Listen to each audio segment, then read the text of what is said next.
The wind in Cedar Creek did not just blow, it hunted. It scoured the high plains of Wyoming, searching for cracks in the chinking of log cabins, for loose shingles on the church roof, and, most ruthlessly, for the secrets people tried to keep hidden behind their eyes. In the year 1881, in this corner of the territory, the wind was the only thing that moved faster than a rumor. Cedar Creek was a town built on hard earth and harder expectations. It consisted of a single main artery of beaten dirt, flanked by false-fronted wooden buildings that looked more imposing than they were. There was the general store, smelling of coffee beans and calico, the livery stable that reeked of manure and sweat, the post office where judgments were passed along with the mail, and the dusty Spur Saloon, where men washed down the dust with whiskey that burned like guilt. At the far edge of town, standing apart like a sentinel or perhaps an outcast, sat the one-room schoolhouse. Beyond that lay nothing but the endless, wind-whipped sea of sagebrush and grass, stretching out to the purple bruise of the distant mountains. It was a closed society, tight as a clenched fist. If you were born here, you were known. If you were a stranger, you were a story waiting to be told, dissected, and often reinvented over supper tables. Maggie Doyle stepped off the stagecoach into this swirl of dust and scrutiny. She was small, her stature failing to command the immediate respect that big men with pistols on their hips demanded in this country. Her dress was plain, a sensible gray wool that had seen better years, mended carefully at the cuffs. She carried a single carpet bag and a leather satchel that she clutched to her chest as if it contained the crown jewels of England. She did not speak to the driver as he unloaded her trunk. She simply nodded, a quick, jerky motion, and handed him a coin. When the station master asked her name, her voice came out as a raspy whisper, thin and fractured, like dry leaves skittering over stone. "Maggie Doyle." She forced the words out. "The new teacher." The station master leaned in, frowning. "Speak up. Miss, the wind eats words out here." Maggie felt the old, familiar heat rise in her cheeks, but she did not repeat herself. Instead, she reached into her satchel and pulled out a slate, writing the name in neat, looping cursive, Miss Doyle. She had learned long ago that silence was safer than a broken voice. The accident that had damaged her throat years ago had taken away her ability to shout, to sing, or to speak at length without pain, but it had given her something else. It had forced her to watch. As she walked toward the boarding house where she would stay, Maggie's fingers brushed the spine of the worn notebook inside her satchel. It was filled not with lesson plans for arithmetic or geography, but with drawings of hands. Hands flat like a plane. Hands curved like a cup, fingers pointed like a spear. She remembered the woman who had given her this gift. It was 3 years ago, at a mission station near the Nebraska border. An old native woman, a Cree who had traveled far south and stayed to trade, had seen Maggie struggling to make herself understood to a trader. The woman had not laughed. She had taken Maggie's hands. The voice is not the only wind. The woman had signed, her movements fluid as water over rock. The hands can speak, the eyes can listen. That old woman had taught Maggie the sign language of the plains, the trade language used between tribes who spoke different tongues. It was a language of concepts, of pictures drawn in the air. Bird, mountain, hunger, peace.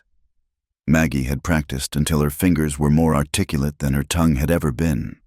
She believed, with a desperate sort of hope, that these signs could bridge the gap between her and the world.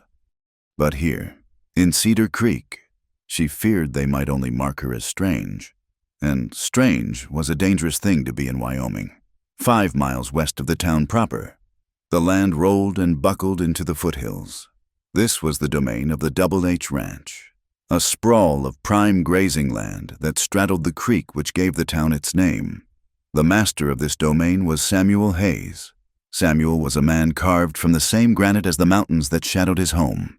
He was tall, with shoulders broadened by years of lifting, pulling, and building. His face was a map of his lifelines around the eyes from squinting into the sun, a groove in the brow from worrying about weather and beef prices.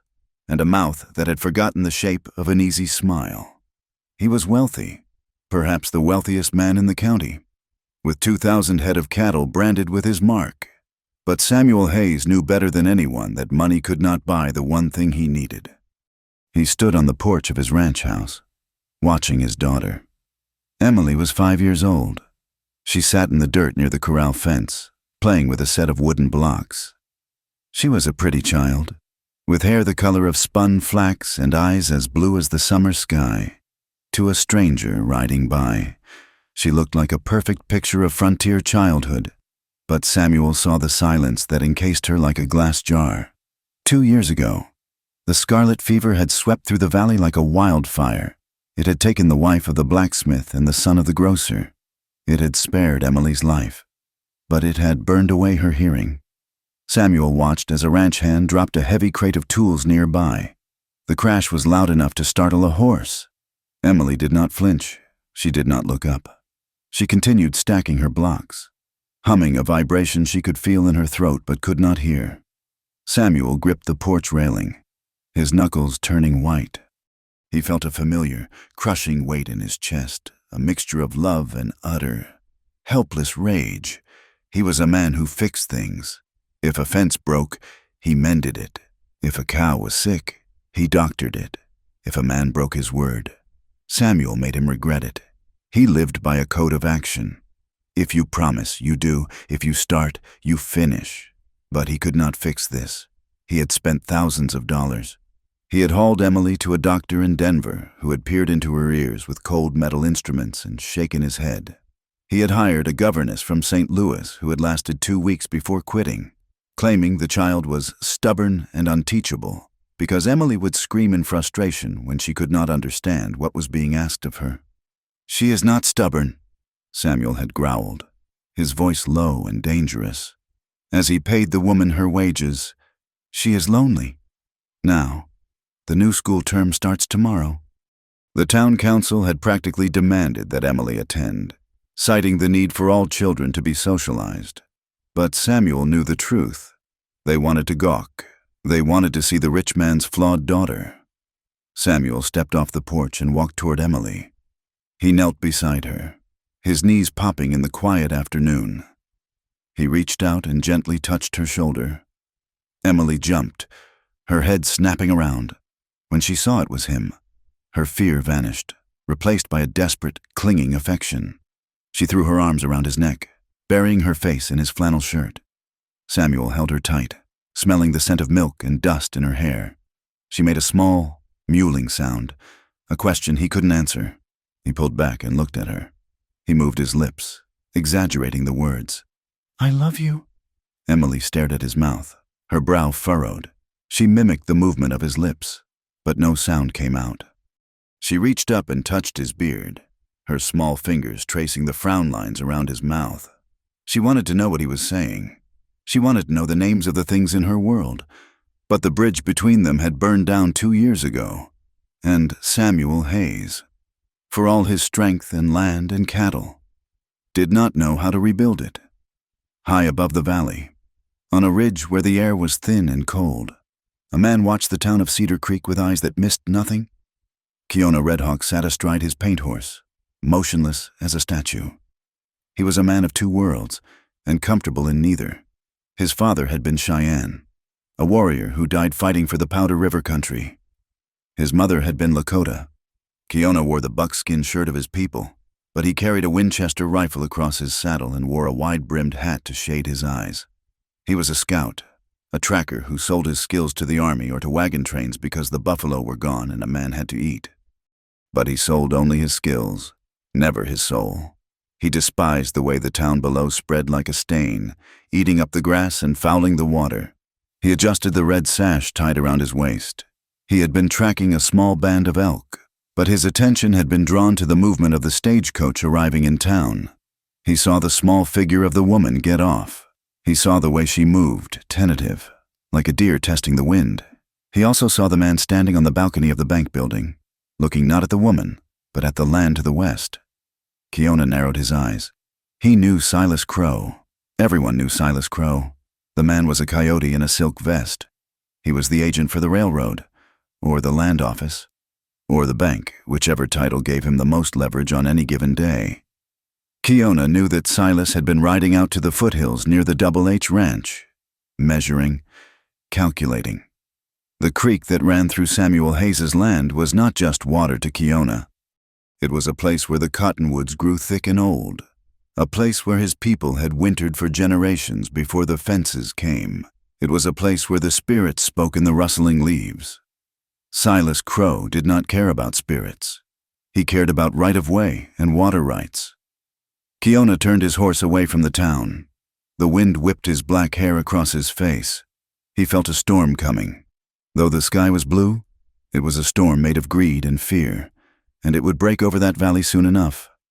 He would watch, and when the time came, he would decide where to aim his rifle, in the back office of the Cedar Creek Bank and Land Trust. Silas Crow poured himself a glass of brandy. It was only 2 in the afternoon, but Silas operated on his own time. He was a man of soft hands and sharp edges. He wore a suit tailored in Chicago, a stark contrast to the rough wool and denim of the locals. He walked to the large map pinned to his wall. It detailed the county, marked with grid lines and property boundaries. His finger traced the blue line of Cedar Creek until it cut through the large block of land marked S. Hayes. "Stubborn mule," Silas muttered, taking a sip of the amber liquid. The railroad wanted a straight shot through the valley to connect to the mining camps further north. Going around the Hayes Ranch would cost thousands in grading and track. Going through it specifically through the strip of land along the creek was the logical, profitable choice. But Samuel Hayes wouldn't sell. He didn't need the money, and he possessed a sentimental attachment to the land that Silas found nauseatingly rustic. Samuel had buried his wife on that land. He claimed the water was vital for his herd. Silas smiled, a thin stretching of lips that didn't reach his eyes. Everyone had a breaking point. Samuel Hayes was rich and tough, yes, but he had a weak spot. A soft, silent underbelly. The daughter. The little cripple. Silas had heard the talk in the saloon. He knew Samuel was desperate to fix the girl, that his pride was tangled up in her brokenness. A distracted man was a man who made mistakes. A man under pressure might sell land just to buy peace. And now, there was a new variable. The new teacher. Silas had watched her arrival from his window. She looked frail, skittish. If she failed with the girl, or worse, if she caused trouble, it would just be another brick in the wall of Samuel's despair. And if she succeeded, well, perhaps that could be leveraged too. Silas finished his brandy and set the glass down on the map. Right over the Double H brand, he would get that land. He didn't care if he had to burn the whole town down with rumors to do it. Cedar Creek thrived on talk. It was a weapon Silas Crow knew how to wield better than a gun. That evening, Maggie Doyle stood in the center of the one-room schoolhouse. It was cold and smelled of stale chalk and mouse droppings. The stove in the corner was cold and blackened with soot. She set her lantern on the teacher's desk, a heavy oak thing that looked like a judge's bench. She ran her hand over the scarred wood. Tomorrow, 20 children would squeeze onto the benches. They would look at her, expecting a booming voice, expecting authority. She touched her throat. The scar tissue felt thick under her skin. "You don't need to shout to be heard," she told herself. She opened her satchel and took out the notebook. She turned to the page where she had drawn the sign for house, then the sign for river, then the sign for friend. She practiced the movements in the flickering lantern light. Her hands moved gracefully, casting long, dancing shadows on the log walls. 2 fingers tapped together, a palm sweeping flat, a fist circling the heart. She was terrified. She had $7 in her pocket and a voice that sounded like grinding stones. She was alone in a town that watched strangers with the cold eyes of a hawk. But she had the language of the air. She didn't know yet that a little girl 5 miles away was lying awake in a big, silent house, staring at the ceiling, wishing for a word she could understand. She didn't know that a father was sitting by a fire, dreading the dawn. She didn't know that a scout was sharpening his knife on a ridge, or that a banker was planning her failure. Maggie blew out the lantern. The darkness of the prairie rushed in. heavy and absolute. The wind howled outside, rattling the window pane. It sounded like 1,000 voices trying to get in. Tomorrow, she will have to face them all. The morning sun broke over the horizon like a spilled yolk, bleeding orange and red across the frost-covered grass. At the Double H, Samuel Hayes was tightening the cinch on his saddle. His horse, a massive bay gelding, stomped impatiently. "Papa," Samuel turned. Emily was standing on the porch in her Sunday best, a blue dress with white lace that Samuel had ordered from a catalog. She looked terrified. She was clutching a small slate to her chest. Samuel tied off the leather strap and walked over to her. He crouched down, bringing himself to her eye level. The morning light caught the gold in her hair. He wanted to tell her that it would be all right. He wanted to tell her that if anyone was mean to her, he would tear the world apart, but he couldn't tell her. He held out his hand. Emily hesitated, then placed her small hand in his giant, calloused palm. He squeezed it gently 3 times. "I got you." It was their only signal, the only thing they had that worked. He lifted her up and placed her in the saddle in front of him. She was light, too light. He swung up behind her, wrapping his arms around her to hold the reins. "Let's go, Em," he said into her hair, though she couldn't hear him. "Let's go see what this new teacher is made of." They rode out under the vast, indifferent sky, heading toward the town where the bell was already tolling a sound Emily could not hear, ringing for a future none of them could predict. The wind picked up, swirling the dust around the horses' hooves, carrying the scent of sage and the undeniable smell of change. The schoolhouse smelled of pine resin and years of trapped dust. It was a single, boxy room with windows that rattled in their frames whenever the Wyoming wind decided to shove against them. Inside, 20 children sat on split log benches, a sea of restless energy and curious, judgmental eyes. They ranged in age from 6 to 16, the sons and daughters of ranchers, shopkeepers, and homesteaders who had carved a life out of the hard earth. Maggie Doyle stood at the front of the room. Her hands were folded tightly in front of her gray skirt to hide the tremor in her fingers. She had arrived early to light the stove, but the morning chill still clung to the corners of the room. "Good morning," she said. Her voice emerged as a fractured scrape, a sound like dry branches dragging over gravel.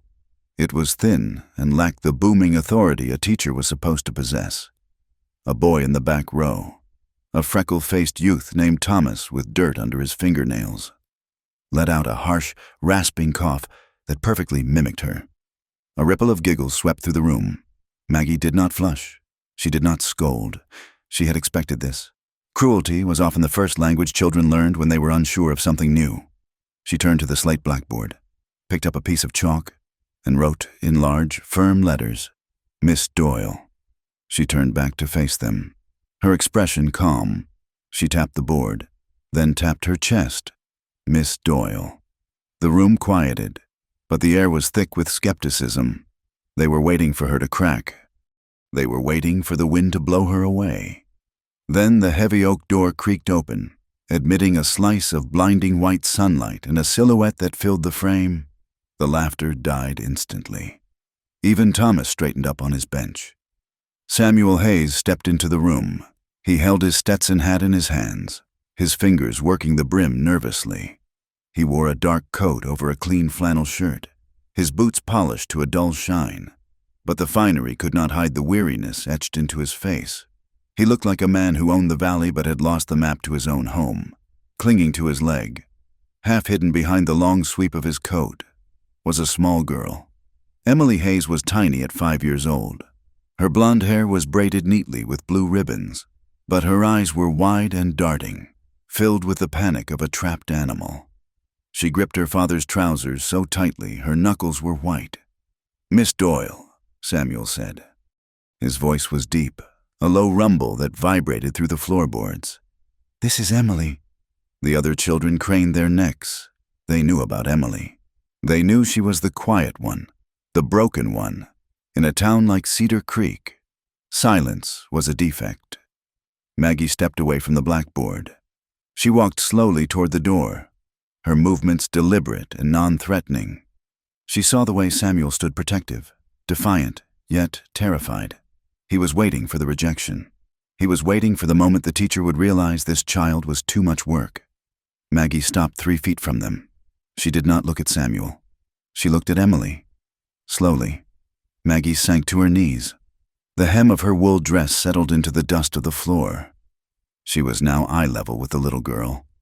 The room held its breath. Samuel looked down. His jaw set hard. He opened his mouth to explain, to apologize, to offer more money, to do anything to buffer the blow he was sure was coming. "She cannot hear you, ma'am," Samuel said, his voice tight. "She does not speak." Maggie did not answer him. She did not even look up. She kept her eyes locked on Emily's blue ones. Maggie raised her hands. She did not wave. She did not clap. She moved her hands with the fluidity of water, a language she had practiced until her fingers ached in the dim light of her boarding house room. "Hello," she signed. A simple movement. Open palm moving from the forehead outward. A gesture of salute and greeting. "I see you. My heart is glad to meet you." It was a combination of the plain sign language she had learned and natural, intuitive gestures. It was a visual song. Emily froze. Her grip on her father's leg loosened. Her eyes, which had been darting around the room in fear, locked onto Maggie's moving hands. Samuel watched, confused. He saw Maggie's fingers dance. He saw the intent in her eyes. It was not the frantic waving of the doctor in Denver. It was not the impatient pointing of the governess. It was communication. Then, the impossible happened. Emily let go of her father completely. She took a half-step forward, her small boots scuffing the wood floor, her brow furrowed in concentration. Slowly, hesitantly, she raised her own small hand. She mimicked the gesture Maggie had made. It was clumsy, her fingers stiff and uncertain, but the meaning was there. "Hello," Emily remembered, months ago, before the snows came. She had seen a man on a spotted horse riding through the pasture. He had signaled to another rider on the ridge. She had watched, fascinated.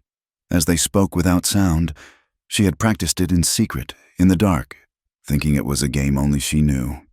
Now, here was this woman, this stranger, playing the same game. A smile broke across Emily's face. It was not a polite smile. It was a sunrise. It started in her eyes and cracked the fear wide open, transforming her face from a mask of terror into something radiant. Samuel Hayes felt the air leave his lungs. He stood there. A man worth $50,000 in land and cattle. A man who could stare down a stampede, and he felt his knees go weak.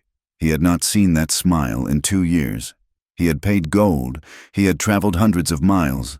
He had prayed to a God he wasn't sure was listening. All for that smile, and he had failed. But this woman, this small, raspy-voiced teacher with the mended dress, had brought it back in 30 seconds. Maggie smiled back. She moved her hands again. She brought her right hand into a fist, thumb lying over the fingers, and placed it gently over her heart. Then she moved her hands flat, one over the other, palms down, settling them in the air. "Safe." She repeated it. "You are safe here." Emily watched, entranced. She copied the motion, first to heart, hands settling, safe. Then, without a sound, Emily stepped forward and threw her arms around Maggie's neck. The impact nearly knocked Maggie backward, but she caught the child, wrapping her arms around the small frame. She buried her face in Emily's hair, breathing in the scent of lavender soap and innocence. Samuel stared at them. His hand, which had been hovering in the air as if to pull Emily back, dropped to his side. He felt a burning behind his eyes that he had not felt since the day he buried his wife. He looked at Maggie Doyle, really looked at her for the first time. He saw the gentleness in her spine, the strength in her hands. He was falling. It was a sensation like slipping off a cliff edge in the dark, terrifying, sudden, and absolute. He was falling for the way she held his daughter. He was falling for the silence she had turned into a song. The children in the classroom watched in stunned silence. Even Thomas, the bully, sat with his mouth slightly open. They had expected a show, They had expected the cripple to cry. Instead, they were watching something they didn't have words for. Outside the schoolhouse, the world was watching too. Keona Redhawk stood in the shadow of the large oak tree near the woodpile. He had ostensibly come to deliver a bundle of kindling for the stove, a task he performed occasionally to keep an eye on the town. He peered through the side window, his dark eyes narrowing. He saw the woman on her knees. He saw the signs she made. His breath caught in his chest. He knew those signs. I see you. Heart glad. Safe. That was not the meaningless fluttering of white people. That was the trade tongue of the plains, the language of the Cheyenne, the Arapaho, the Lakota. It was the language of the earth and the wind. How did this white woman with the voice of a crow know the tongue of the people? Keona lowered the wood from his shoulder, setting it down silently. He looked at Maggie with a new scrutiny. She was not just another settler coming to take. She was a bridge, a strange, fragile bridge. Respect, grudging and sharp like a flint, ignited in his chest. He turned and faded back into the tree line, moving so quietly that not even a twig snapped. Further back, near the road, a black carriage sat waiting. Silas Crow watched through the window of his carriage. He had a clear view of the schoolhouse door, which had been left open. He saw Samuel Hayes standing there, his hat in his hand, looking at the teacher as if she were the Madonna herself. Silas saw the slump of Samuel's shoulders not in defeat, but in relief. He saw the vulnerability. Well, Silas murmured, lighting a thin cigar. The smoke curled around his fingers. He had thought the teacher would be a nuisance. He had expected her to fail, which would have driven Samuel further into his shell of misery. But this was different. Samuel was softening. A man who found hope was a man who might fight harder to keep it. Or, perhaps, a man who found hope had something new to lose. Silas smiled, a cold expression that did not touch his gray eyes. If he wanted to break Samuel Hayes, he didn't need to burn the ranch. He just needed to destroy the source of this new hope. He needed to crush the teacher and the girl. To the bank, Silas ordered his driver. He settled back against the velvet seat. He had a letter to write, or rather, a rumor to start. The rest of the school day passed in a blur of small victories. Maggie sat Emily at the front desk. She gave the girl a slate and a piece of chalk. Whenever Maggie taught a word to the class: cat, tree, sun, she would catch Emily's eye and make a sign for it. By noon, half the class was trying to imitate the hand movements. When the final bell rang, Samuel was waiting by the hitching post. He had not gone back to the ranch. He had waited for 6 hours, pacing the perimeter of the schoolyard, smoking his pipe down to the stem. Emily ran to him, clutching a drawing she had made. It was a picture of 2 hands. Samuel swung her up into the saddle. He looked at Maggie, who stood in the doorway, wiping chalk dust from her hands. "Miss Doyle," Samuel said. His voice was rougher than usual. Thank you." Maggie nodded. She touched her throat, then waved a hand dismissively, as if to say it was nothing. "It is not nothing," Samuel said firmly. "It is everything." He touched the brim of his hat, turned his horse, and rode away. He did not look back, but his posture was straighter than it had been in years. Maggie watched them go until they were just a speck of dust on the horizon. She felt a warmth in her chest that had nothing to do with the stove. For the first time since her accident, she felt useful. She felt heard. She walked back to the boarding house as the sun began to dip below the mountains, painting the sky in violent shades of violet and blood orange. The wind was picking up, howling through the gaps in the boardwalks. She reached her room at the back of Mrs. Gable's house. She was exhausted. Her hands ached from the constant movement, and her throat felt tight. She longed for a basin of hot water in the silence of her bed. She unlocked her door and stepped inside. A gust of wind from the hallway blew something across the floor. It was a piece of paper, folded once. It had slid under her door while she was out. Maggie frowned. She set her satchel down and picked up the paper. The texture was rough, cheap newsprint. She unfolded it near the lantern. The message was written in charcoal, the letters jagged and angry, as if carved by a hand shaking with rage. Do not teach that witchcraft here. This is a God-fearing town. Leave the silence alone." Maggie stared at the words. The warmth of the afternoon evaporated instantly, replaced by a chill that seeped into her bones. She looked at the window. The curtains were drawn, but she suddenly felt exposed. She felt the eyes of the town on her, not the curious eyes of the children, but the dark, suspicious eyes of the adults. She realized then that her hands were trembling. She crushed the note in her fist, the paper crackling loudly in the quiet room. She had found a way to speak to Emily, but in doing so, she had shouted something to the town of Cedar Creek that they were not ready to hear, and the town was answering back. Maggie moved to the door and checked the lock. It was a flimsy piece of iron. She dragged her heavy trunk across the floor and wedged it against the wood. Outside, the wind howled like a living thing, scratching at the walls, carrying with it the promise of a storm that had nothing to do with the weather. The weeks that followed the first snowfall in Cedar Creek brought a rhythm to the small schoolhouse that the town had never seen before. It was a rhythm not of chanting times tables in unison or the slap of a ruler against a desk, but of silence and movement, of eyes widening and hands dancing. Maggie Doyle had turned the curriculum on its head, while the school board expected reading, writing, and arithmetic. Maggie wove a fourth subject into the fabric of the day. She called it observation, but the children knew it was the language of the hands. On a crisp Tuesday morning, sunlight streamed through the frosted windows, illuminating the dust motes that floated in the air. Maggie stood by the blackboard, a piece of chalk in her hand. She wrote the word river. She turned to the class. Her throat was tight today, the dry winter air irritating her old injury. So she did not speak. Instead, she raised her hand.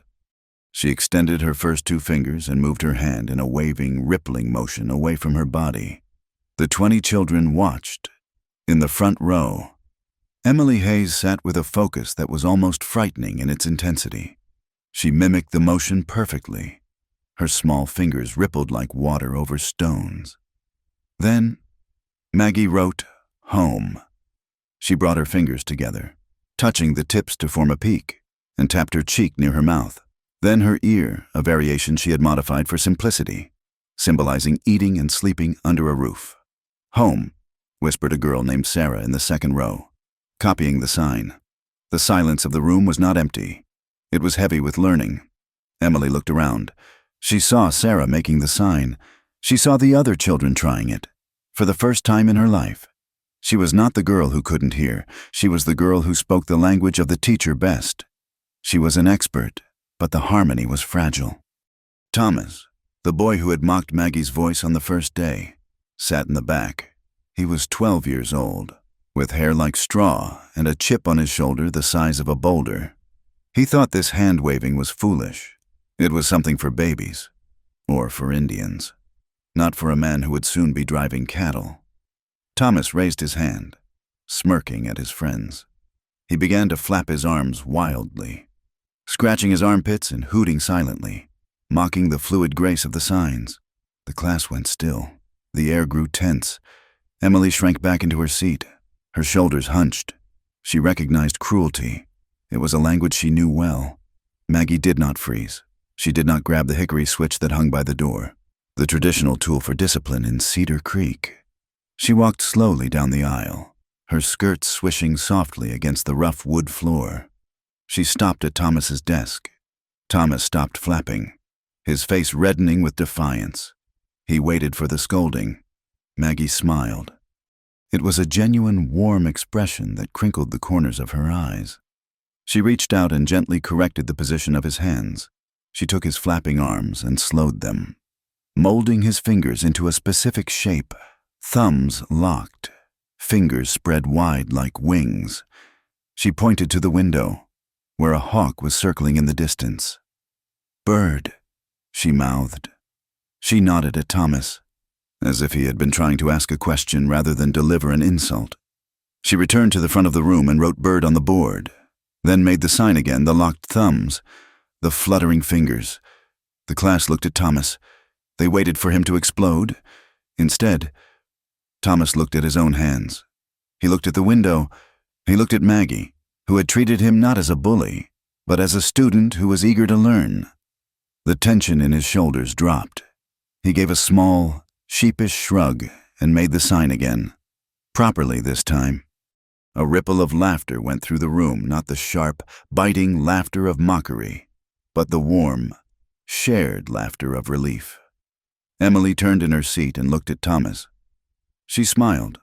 Thomas, catching her eye, turned pink, but he gave a small, awkward nod back. At that moment, the walls of the classroom expanded. A community was beginning to knit itself together, stitched by the silent movements of a teacher who refused to fight fire with fire. Outside, the wind was not the only thing patrolling the perimeter. Samuel Hayes had developed a new habit. In the past, he would drop Emily off and ride away as if the devil were snapping at his heels, eager to return to the silence of his ranch where he didn't have to think about his failure as a father. But now, he lingered. He told himself he was checking the fence line. He told himself he needed to speak to the blacksmith in town.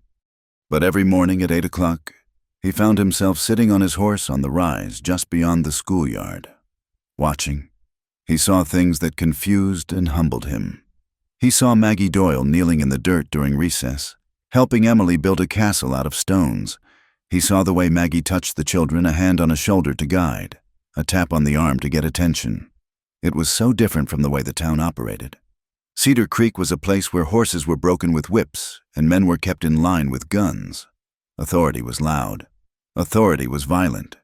Maggie's authority was as quiet as the falling snow. And yet, the children followed her. One afternoon, Samuel rode closer than usual. He had tied his horse to the hitching post and was pretending to examine a loose board on the school porch. Through the glass, he watched Maggie working with Emily. Emily was frustrated. She was trying to learn to write the letter K on her slate, but her hand kept cramping. She slammed the slate down, her face twisting into the familiar mask of a tantrum that usually sent Samuel into a panic. Samuel tensed, his hand going to the door handle. He was ready to rush in, to scoop her up, to apologize. But Maggie didn't flinch. She didn't scold. She simply reached out and took Emily's hand. She turned the child's palm up and massaged the small muscles of the thumb. She looked Emily in the eye and breathed deeply, exaggerating the rise and fall of her chest. "Breathe," Maggie signed. Emily took a shuddering breath. The anger drained out of her. She picked up the chalk again. Samuel let go of the door handle. He stepped back, feeling like an intruder in a holy place. He had spent 5 years trying to force Emily to fit into his world, to force her to be the daughter he expected. Maggie was doing the opposite. She was entering Emily's world. He mounted his horse and rode toward the main street, his mind churning. He was a man who prided himself on his strength. He could lift a wagon wheel by himself. He could wrestle a steer to the ground. But watching Maggie, he realized that he had been weak. True strength wasn't about how loud you could shout. It was about how much patience you could endure. The days grew shorter, and the shadows stretched long across the prairie. It was during one of these twilight hours that Kiona Redhawk appeared at the schoolhouse door. The children had gone home. Maggie was sweeping the floor, the rhythmic swish-swish of the broom the only sound in the room. When the shadow fell across the threshold, she jumped, clutching the broom handle like a weapon. Kiona stood there, a bundle of firewood strapped to his back. He did not knock. He simply existed in space. He wore a heavy buffalo coat now, for the winter was deepening, and his black hair was braided with strips of red cloth. "Wood," he said. His voice was deep, accented but clear. "From the council." "For the stove?" Maggie exhaled, her heart hammering. "Thank you," she rasped. She pointed to the wood box near the stove. Kiona stepped inside. He moved with a silence that made Maggie feel clumsy. He unloaded the wood, stacking it with precise, geometric care. When he finished, he didn't leave. He turned and looked at the blackboard, where the word buffalo was written next to a drawing of the beast. Maggie had drawn the sign next to it, hands at the temples, fingers curved like horns. Kiona studied it. He shook his head slightly. Wrong, he said. Maggie blinked. She picked up a piece of chalk and held it out to him. An invitation. Kiona ignored the chalk. He raised his hands. He brought his fists to his temples. Index fingers curved, but the motion was heavier, more emphatic than what Maggie had drawn. It carried the weight of the animal, the power of the head lowering to charge. Not just horns, Kiona said. Spirit. The buffalo is life. The sign must show the weight. Maggie watched, mesmerized. She mimicked him, correcting the angle of her wrists. Kiona nodded, a sharp, singular motion. You speak the hand talk, Kiona said, looking at her with dark, unreadable eyes. Who taught you? A woman, Maggie whispered. She signed as she spoke. Old woman, Cree. The traders use it, Kiona said, but you use it to teach the little ones. Why? Maggie hesitated. She looked at her own hands, scarred from the chores of her youth, ink-stained now. Because some things, she whispered, are too big for words, and some people have been told to be quiet for too long. Kiona looked at her for a long moment. In this white woman, he saw a reflection of the displacement his own people felt. She was on the edge of her tribe, just as he was on the edge of his. Be careful, Kiona said. He moved to the door. The wind here carries voices, and some men do not like what they cannot hear. He slipped out into the gathering dusk, leaving Maggie standing in the dim room, the sign for buffalo burning in her mind. She felt a strange kinship with the scout. They were both interpreters in a land that preferred only one language. Kiona's warning was not unfounded. In the heart of Cedar Creek, in the smoky warmth of the Dusty Spurs saloon, Silas Crow was hard at work. Silas did not use a gun to fight his battles. He used words. He sat at a poker table, dealing cards to the town doctor, the sheriff, and a few cattlemen who were indebted to the bank. It is a shame about Samuel, Silas said casually, flipping a king of hearts onto the felt. What about him? The doctor asked, arranging his hand. He seems better lately. That little girl of his is finally attending school. Silas chuckled, a dry sound. Is she? Or is she just being entertained? I hear the new teacher spends all day waving her hands around like a pagan. Teaching the children monkey tricks instead of the Bible. The sheriff frowned. She's teaching them signs. For the deaf girl, signs. Silas leaned in, lowering his voice. I saw her with that Red Hawk fellow today. He was in the schoolhouse for a long time. You know what they say about those signs? It's how they call up their spirits. It's hex work. He let the words hang there. He knew the prejudices of these men. They feared what they didn't understand. They feared the native tribes who had once held this land. They feared disability, viewing it as a punishment from God. And Samuel, Silas continued, shaking his head with mock pity. The poor man is lonely. A young woman, unmarried, spending all that time alone with his daughter, getting him to soften up. I'd hate to see a good man like Samuel Hayes be taken advantage of by a woman looking for a rich husband, especially one who consorts with savages. The seeds were planted. They were small, ugly things, but the soil of Cedar Creek was fertile for gossip. By the next morning, the whispers had started. She's a gold digger. She's teaching witchcraft. She's a lover of Indians. The poison reached Maggie 2 days later. She was at the general store, buying a sack of flour. She placed her coins on the counter, carefully counted, every penny she had saved. 2 women near the fabric bolt stopped talking as she approached. Maggie smiled at them. She signed, "Good morning," a habit she couldn't break now. The women turned their backs. Unnatural, one whispered loud enough for Maggie to hear. Flapping like a bird. No wonder she has no husband. I heard she was kicked out of her last town for loose morals, the other hissed. That's why she has no voice. God took it. Maggie froze. The bag of flour felt like lead in her arms. The old shame, the shame she thought she had buried under years of survival, clawed its way up her throat. She remembered the orphanage. She remembered the taunts of the other children when her voice first failed. Broken Maggie, squeaky mouse. She left the store with her head down, the whispers following her like stinging flies. That night, the darkness in the schoolhouse felt oppressive. Maggie sat at her desk, a single candle burning. Her hands trembled so badly she could barely hold her pen. She pulled a sheet of paper toward her. To the school board of Cedar Creek. She wrote, "I hereby submit my resignation." She couldn't do this. She couldn't fight a whole town. If she stayed, they would turn on Emily too. They would say Emily was tainted by her. Silas Crow was right. She was just a stranger with a broken voice. She wasn't a savior. She was just Maggie. Tears, hot and stinging, fell onto the paper, blurring the ink. She sobbed, a soundless, gasping convulsion that racked her small body. She practiced the sign for goodbye. It felt like tearing out her own heart. Outside, in the cold dark, a horse whickered. Samuel Hayes had seen the light in the schoolhouse window. He had ridden out to check on the herd, but the light drew him like a moth. He guided his horse to the window and looked in. He saw her. He saw the woman who had given his daughter a voice, slumped over her desk, weeping. He saw her hands, those strong, expressive hands shaking as if they were broken. Samuel felt a rage ignite in his gut that was hotter than any branding iron. He had heard the talk in town today. He had heard the men at the feed store snickering about Samuel's mute witch.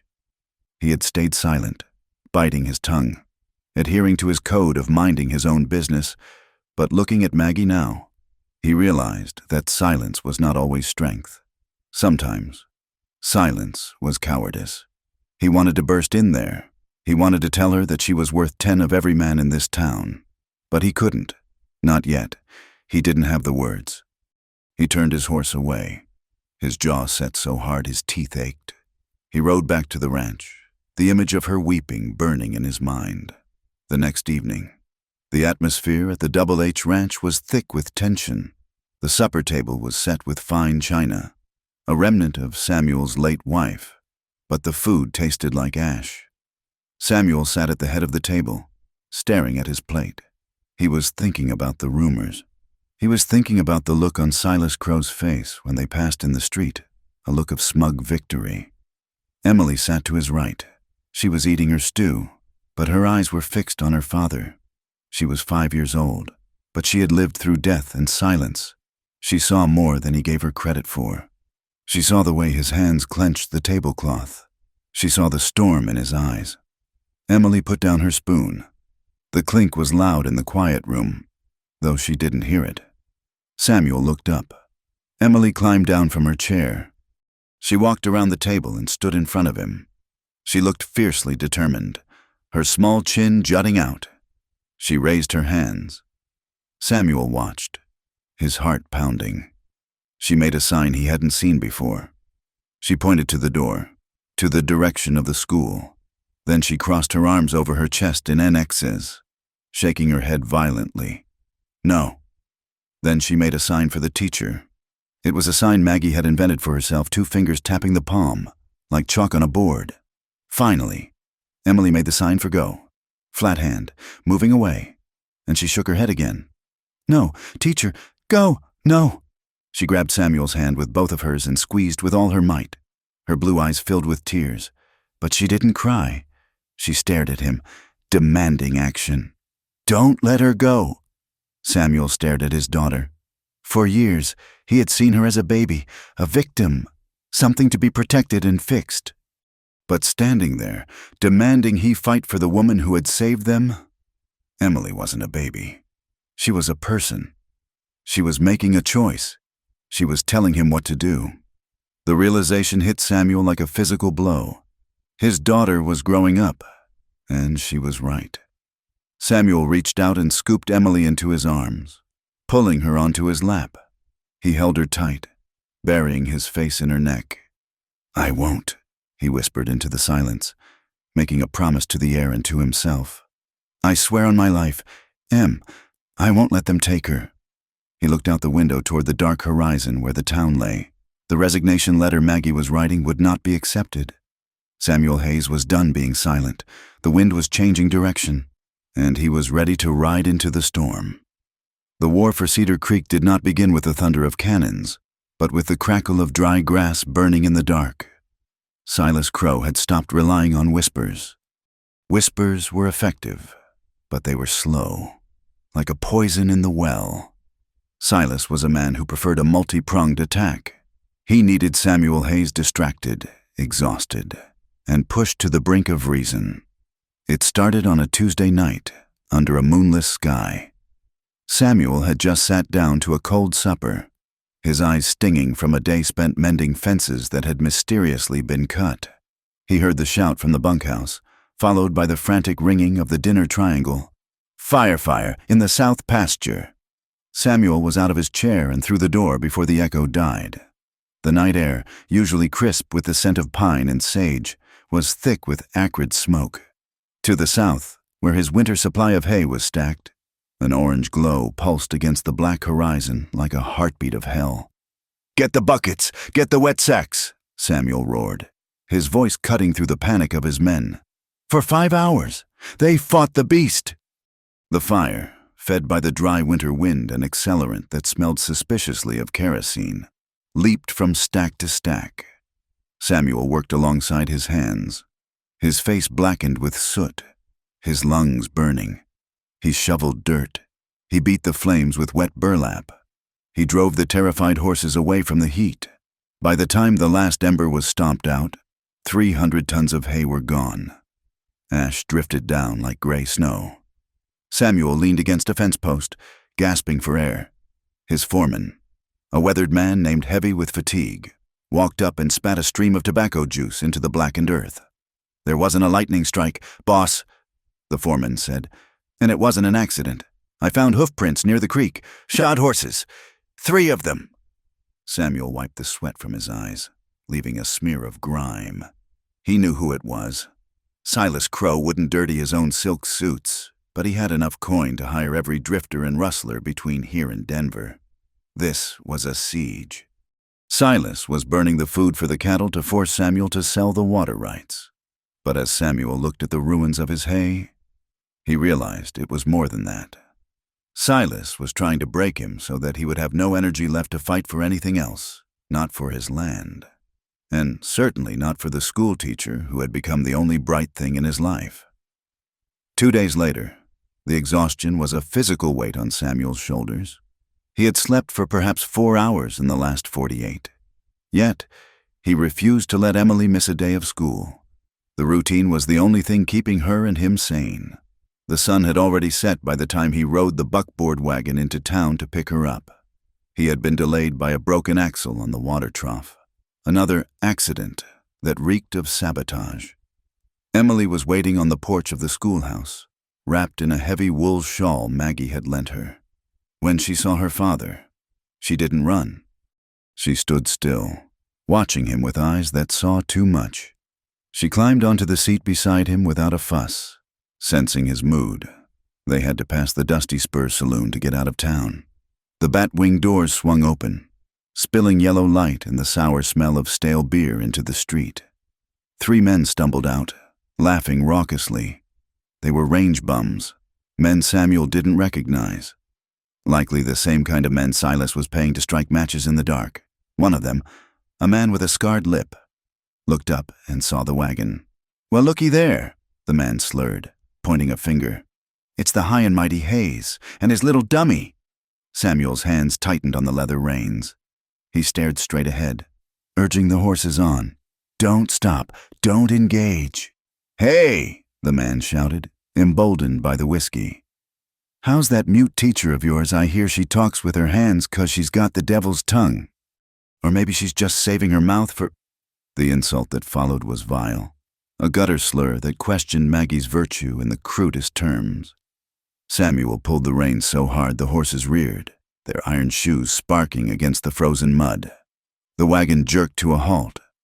For a terrifying second, the world narrowed down to the red mist of violence. Samuel dropped the reins. His hand moved to the heavy whip curled in the holder. He wanted to jump down. He wanted to take that whip and carve an apology out of the man's skin. He wanted to beat him until the only sound left in the street was the wind. He looked down at the man, his eyes cold and dead as a winter grave. The drunk man faltered. the laughter dying in his throat as he saw the sheer, murderous capability in Samuel Hayes's face. Then, a small hand touched Samuel's arm. He froze. He looked down. Emily was gripping his sleeve, her eyes wide with terror. She wasn't looking at the drunk. She was looking at her father. She was afraid of him, afraid of the violence radiating off him like heat from a stove. The red haze broke. Samuel realized that if he stepped off this wagon, he would cross a line he couldn't cross. He would be leaving his daughter alone on a dark street to fight a battle that would only prove the town right that he was a savage, desperate man. He slowly uncurled his fingers from the whip handle. He picked up the reins. "Here!" he snapped to the horses. The wagon lurched forward. The drunks jeered as they rolled away, thinking they had won, thinking Samuel Hayes was a coward. They didn't know that it took more strength to stay on the wagon than it would have taken to kill them, but as they rode into the darkness, Samuel's knuckles on the leather straps remained white, bloodless, and trembling with unspent rage. The poison was spreading. Maggie felt it everywhere she went. At the post office, the clerk wouldn't meet her eyes. At the boarding house, Mrs. Gable had become distant, serving Maggie's meals in silence and retreating to the kitchen. The note under the door had been just the beginning. Now, there were whispers that she was bringing pagan rituals into the classroom, that the sign language was a secret code used by the tribes to plan attacks. It was ridiculous, it was insane, and it was working. Maggie stood in her small room, looking at her open trunk. She folded a blouse with mechanical precision. She couldn't do this. She had survived the accident that took her voice. She had survived the orphanage, but she could not survive being the cause of a little girl's suffering. If the town turned on Emily because of her, Maggie would never forgive herself. There was a tap on her window. Not the door, the window. Maggie jumped, pressing a hand to her chest. She moved the curtain aside an inch. A face looked back at her from the darkness. Kiona Redhawk. She unlatched the window and pushed it up. The cold air rushed in, smelling of impending snow. "You are packing," Kiona said. It wasn't a question. He stood on the porch roof, crouching like a mountain cat. Maggie nodded. She signed, "Too hard. Danger for children." Kiona shook his head. "The wolf does not stop hunting because the deer hides," he said quietly. "Silas Crow wants you gone. He tells the people you speak with spirits. He tells them your hands weave spells." Maggie's eyes filled with tears. She signed frantically. "I just taught her words. I just want her to speak. I know," Kiona said. "But fear is blindness. If you run now, the girl goes back to the silence, and the man in the suit wins. He will take the land, and he will break the father." He leaned closer, his dark eyes intense. "In my culture, we have a story about the storm. You do not run from the storm. Maggie Doyle, if you run, it chases you. You must stand and let it break around you." "I am afraid," Maggie sighed, her fingers shaking. "Good," Kiona replied. "Fear keeps you awake." He slipped away into the night before she could respond, leaving Maggie standing by the open window, the cold wind drying the tears on her cheeks. She looked at her trunk. She looked at the notebook of signs. "Stand," Kiona had said. The next evening, the cold had settled deep into the bones of the valley. It was the kind of cold that made the timber of the houses groan. Maggie sat on the swing of the boarding house porch, wrapped in a heavy quilt. She couldn't sleep. Her mind was a tangle of Kiona's warning and the memory of the children's faces. She heard the heavy tread of boots on the wooden steps. She didn't need to look up to know who it was. The rhythm of the walk, heavy, tired, yet solid, was familiar to her now. Samuel Hayes stopped at the bottom of the steps. He held his hat in his hands. He looked different tonight. The armor he usually wore, the rich rancher. The tough father was gone. He looked simply like a man who was lonely. "Miss Doyle," he said. His breath plumed in the frosty air. Maggie nodded. She shifted, making room on the swing, though it was improper. She didn't care about propriety tonight. Samuel walked up and sat down. The swing creaked under his weight. He sat close enough that she could feel the heat radiating from him, a physical comfort in the biting cold. They sat in silence for a long time, watching the clouds drift across the moon. "I almost killed a man last night," Samuel said softly. He didn't look at her. He looked at his hands that could rope a steer or build a house, but felt useless against whispers. "He spoke ill of you, and I wanted to kill him." Maggie turned to him. She reached out and touched his arm. The wool of his coat was rough under her fingers. "I'm sorry," Samuel continued. "I brought this on you, my money, my land. Silas is using you to get to me." Maggie shook her head. She pulled her slate from her lap, she always carried it, and wrote in the dim light, "I am not afraid of him. I am afraid of failing her." Samuel read the words. He looked at Maggie, really looked at her. Her face was pale, framed by stray wisps of dark hair. Her eyes were large and luminous. "You haven't failed," Samuel said. His voice dropped to a rough whisper. "You are the only one who has succeeded." He turned his body toward her. The space between them seemed to charge with electricity. It wasn't the frantic passion of youth. It was the slow, intense burn of two people who had been cold for a very long time, finding a fire. "Teach me," Samuel said. Maggie tilted her head, questioning. "I watch you," he confessed. "I watch you through the window. I see how you talk to her. I want to speak to her like that. And I want to speak to you." He held out his hand. It was a massive hand, the skin calloused and scarred, stained with the work of the ranch. Maggie hesitated only a moment. She reached out and took his hand. Her skin was incredibly soft against his roughness. The contact sent a jolt through Samuel that nearly made him gasp. Maggie turned his hand over. She guided his fingers. She touched his index finger, moving it to his eye, then pointing it out toward her. Then she took his hand and placed it over his heart. She did it slowly, deliberately. Her fingertips grazed his palm, his wrist. It was an intimacy more profound than if she had kissed him. In a world where they were both isolated, him by grief, her by silence, this touch was a bridge. Samuel's breath hitched. He smelled lavender and old paper on her. He stared at her mouth, then her eyes. He mimicked the movement she had shown him. 2 fingers to the eyes, pointing to her, hand to heart. "I see you," he rasped, translating the feeling into words. Maggie's breath caught. Tears pricked her eyes. No one had seen her in years. She had been the mute girl, the charity case, the strange teacher. Samuel saw her. She placed her hand over his chest. She could feel his heart hammering against his ribs, a frantic rhythm that betrayed his calm exterior. They sat there frozen, the cold night forgotten, the heat between them rising. For a moment, Samuel leaned in, and Maggie leaned toward him. The air was thick with the promise of a kiss, but the moment was shattered by the sound of a dog barking nearby. They pulled apart, breathless, faces flushed in the darkness. Samuel stood up abruptly, clearing his throat. I should go. It is late." Maggie nodded, clutching her shawl tight to hide her trembling. "Good night, Maggie," he said. It was the first time he had used her first name. He walked away into the night, leaving Maggie with her heart pounding a frantic rhythm against her ribs. She looked at her hand, where his skin had touched hers. She wasn't leaving, not now, not ever. The truce of the night did not last the morning.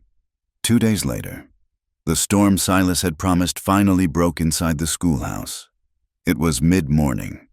During a lesson on geography, Maggie was showing the children a map of the territories. The door banged open with enough force to crack the plaster on the wall. Mrs. Higgins, the wife of the church deacon and a woman whose piety was only exceeded by her volume, marched in. She was flanked by 2 other mothers, their faces setting grim lines of judgment. "That is enough, Mrs." Higgins shouted.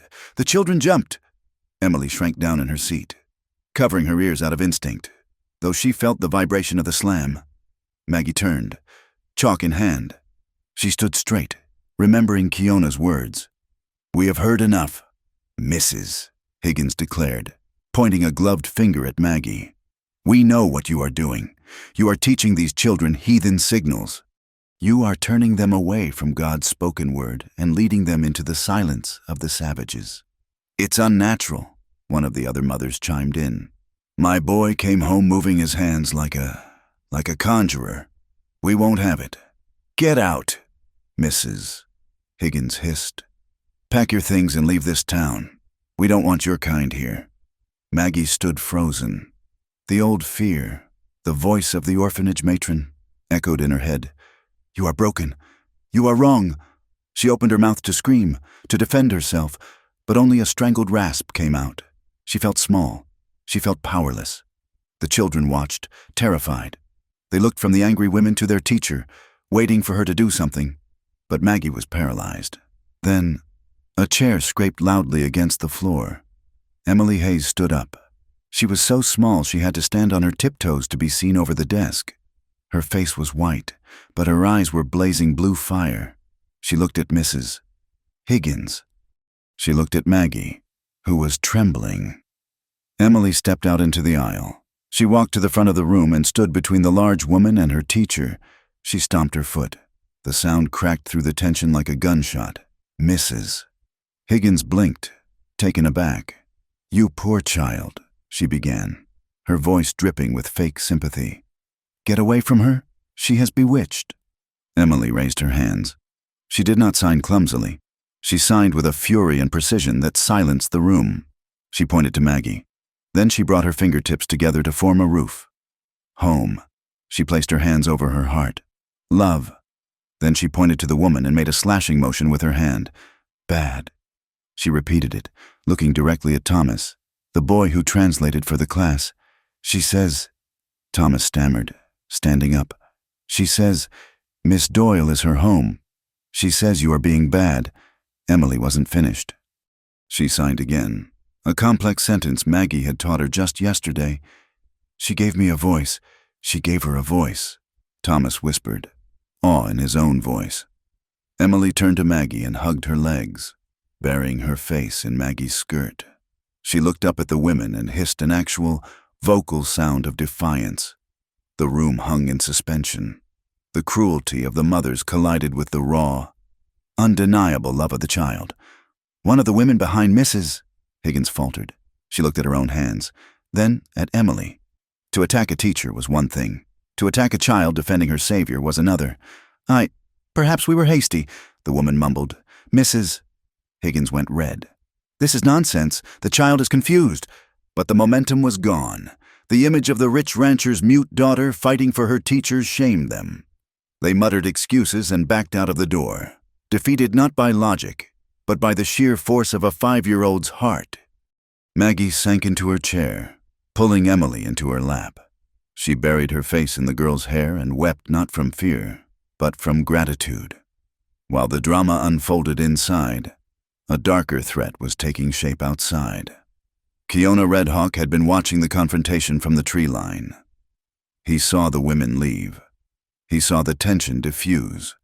But his scout's eyes caught something else. Something wrong with the silhouette of the schoolhouse roof.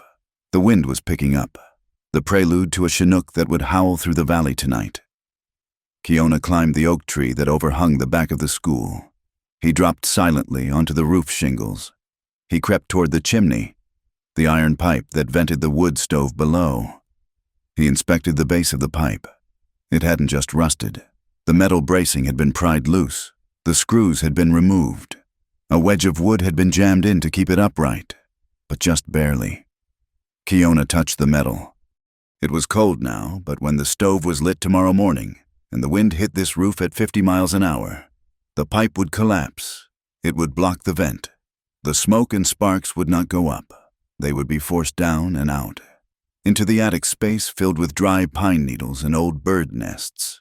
The roof would catch fire in minutes. And with the door jammed, Keona checked the back door. It was barred from the outside. The schoolhouse would become an oven. Silas, Keona whispered, the name a curse on his lips. This wasn't just harassment. This was attempted murder.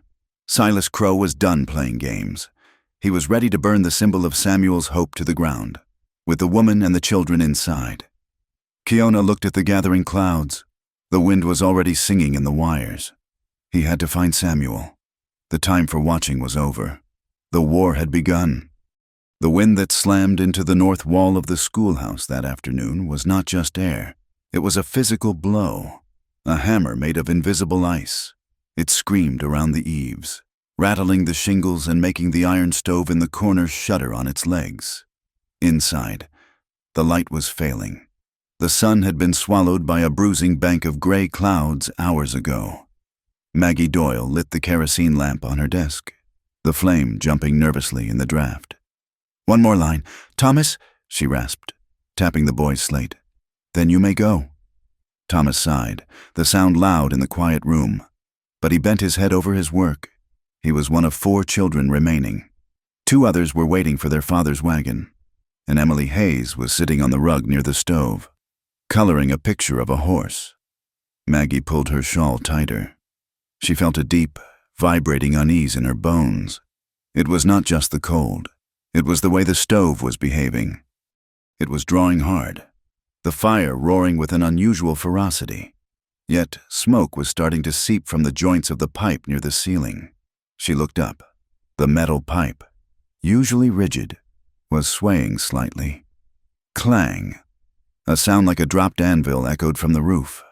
Before Maggie could stand, the stovepipe disconnected at the elbow. It didn't just fall.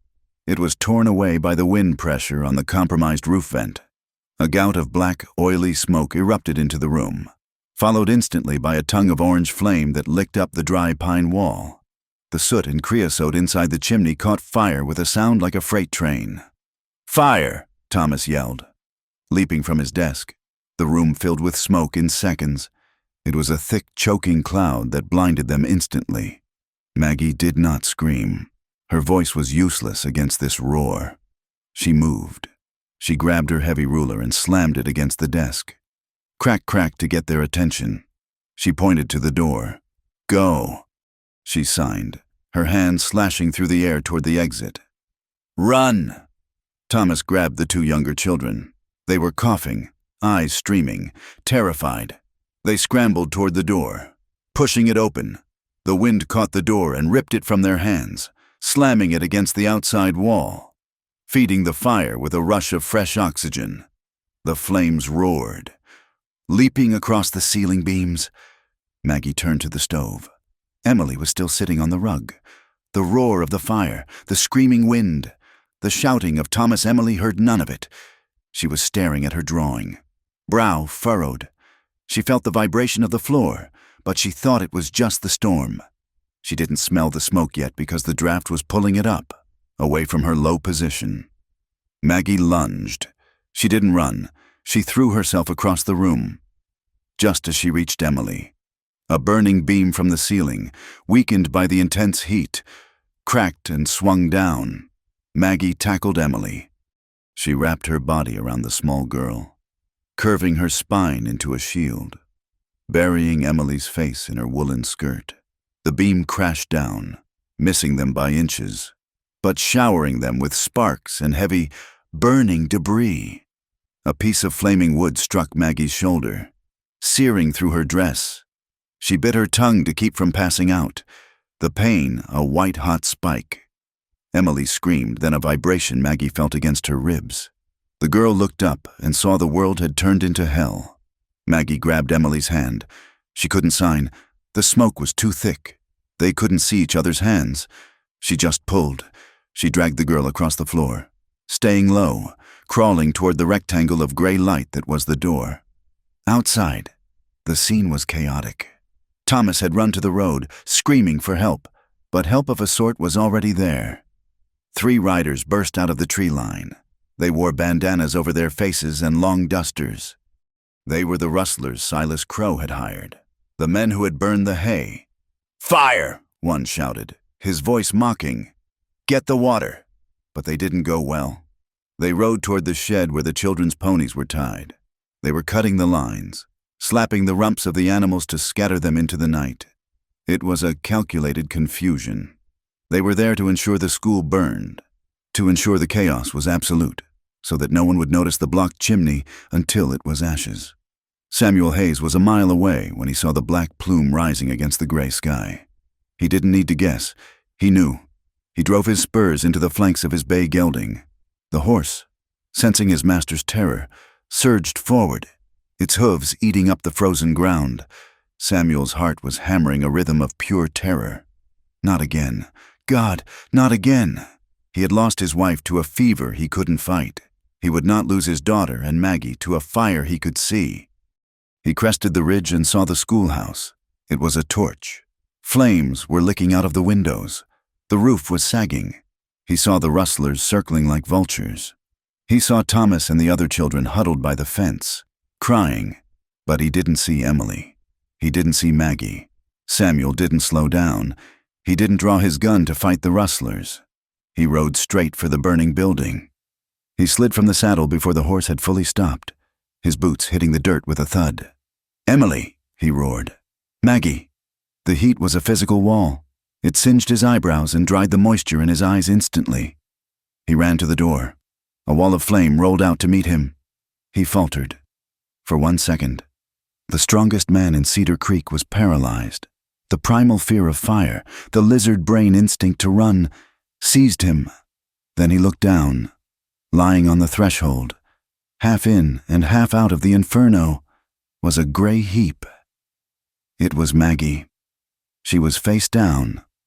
Her dress was smoldering, but her arms were locked underneath her, creating a pocket of air and safety. And from that pocket, a small, blonde head emerged. "Papa!"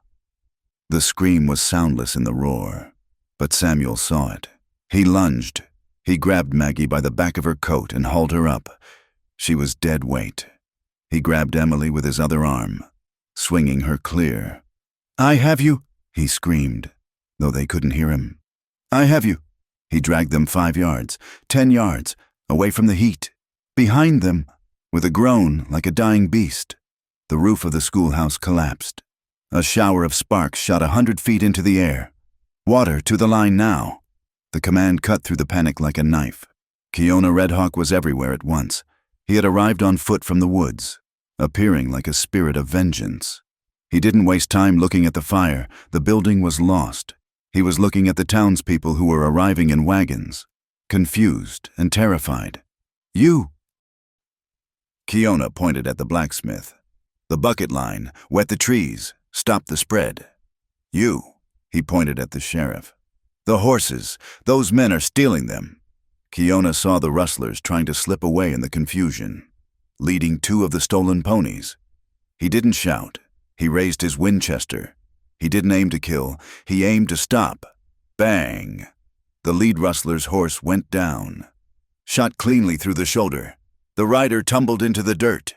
The other 2 rustlers panicked. One wheeled his horse and fired a wild shot at Keona. The bullet was kicked up by Keona's moccasins. Keona didn't flinch. He racked the lever of his rifle. Bang! The second rider's hat flew off. Bang! The third rider's saddle horn disintegrated. "Drop them!" Keona roared, his voice carrying the authority of a war chief. The townspeople, rallied by his decisiveness, surged forward. The blacksmith and 3 other men tackled the unhorsed rustler. The sheriff and his deputy rode down the others. Keona sprinted to the man on the ground, the one with the scarred lip. The man was scrambling to get up, reaching for his pistol. Keona was faster. He slammed the butt of his rifle into the man's jaw. The rustler collapsed, spitting blood and teeth. Keona knelt on the man's chest. He ripped open the man's duster. There, tucked into the inner pocket, was a folded piece of paper. Keona pulled it out. It was a bank draft, a receipt for payment, and at the bottom, stamped in purple ink, was the seal of the Cedar Creek Bank and Land Trust, signed by Silas Crow. Keona stood up, holding the paper high, the firelight cast long, dancing shadows across his face. He looked at the crowd. "Look!" Keona shouted. "Look at what bought this fire!" Samuel was on his knees in the dirt. The world had narrowed down to the woman lying in his arms. Maggie's face was streaked with soot and blood. Her hair was singed. Her hands, her beautiful, speaking hands, were blistered and red. "Maggie," Samuel choked out. "Maggie, open your eyes." He wiped her face with his sleeve. He checked her pulse. It was thready, fluttering like a trapped bird. Emily was kneeling beside him. She was unharmed, thanks to Maggie's body, but she was crying hysterically, her silent sobs racking her small frame. She kept touching Maggie's face, then signing, over and over. "Safe, safe. Wake up, safe." It was a prayer made of fingers. Maggie coughed. It was a wet, hacking sound. Her eyelids fluttered. Samuel leaned in close. "I am here," he whispered. "I am here. You are safe." Maggie's eyes opened. They were glassy with pain, but they focused on him. Then they moved to Emily. She tried to speak, but only a croak came out. She winced. She tried to lift her right hand, but the burns were too severe. She couldn't form the shapes. A tear leaked from the corner of her eye. She had lost her voice, and now she had lost her hands. She was trapped in the silence again. Samuel saw the panic in her eyes. He grabbed her wrist, stopping her from hurting herself. "No," he said fiercely. "No, you don't need to speak. I hear you. I hear you." He looked at her, his soul stripped bare. "Don't you leave," he commanded, his voice breaking. "Don't you dare leave us. I don't care about the school. I don't care about the land. I care about you." He took her uninjured left hand. He pressed it to his cheek. "Please," he whispered. "Stay." Maggie looked at him. She saw the man who had been stone, now turned to water. She saw the love that terrified him. Slowly, painfully, she moved her left hand away from his cheek. She held it up in the firelight. She extended her index finger and her thumb. She brought her thumb to her lips, then moved it forward to meet the index finger of her other hand, or where it would be if she could lift it. It was the sign for promise. Samuel stared at it. He nodded, tears cutting tracks through the soot on his face. "Promise," he repeated. Emily saw the sign. She threw herself onto Samuel's chest, hugging both of them, around them. The wind began to die down. The schoolhouse was a pile of glowing embers, a skeleton of black beams against the night, but the three of them were a solid knot on the ground, unbroken. The aftermath was not quiet. Kiona walked up to where Samuel was kneeling. He was dragging the rustler by the collar. The sheriff followed, looking grim. Kiona held out the paper. "Silas," Kiona said. "He paid them $500 to burn the roof. He wanted an accident." Samuel took the paper. His hand was shaking, not with fear, but with a cold, crystallized rage. He read the signature. He looked at the date 2 days ago. He stood up. He handed Emily to Mrs. Gable, who had arrived with the wagon. "Take care of them," Samuel said. His voice was terrifyingly calm. "Take Miss Doyle to the doctor. Do not leave her side." "Samuel," the sheriff said, stepping forward. "Now, hold on. We will handle this legal-like." Samuel looked at the sheriff. Then he looked at the smoldering ruins of the school. He looked at Maggie's blistered hands. "Legal," Samuel spat the word. "Silas Crow burned a school with children inside. That is not a legal matter. Sheriff, that is a reckoning." He walked to his horse. He checked the cinch. He checked his rifle scabbard. Kiona mounted his own horse. He didn't say a word. He just nodded to Samuel. They were not friends, the rancher and the scout. They came from different worlds, fought for different reasons, but tonight they rode for the same justice. The townspeople watched them go. No one tried to stop them. No one spoke.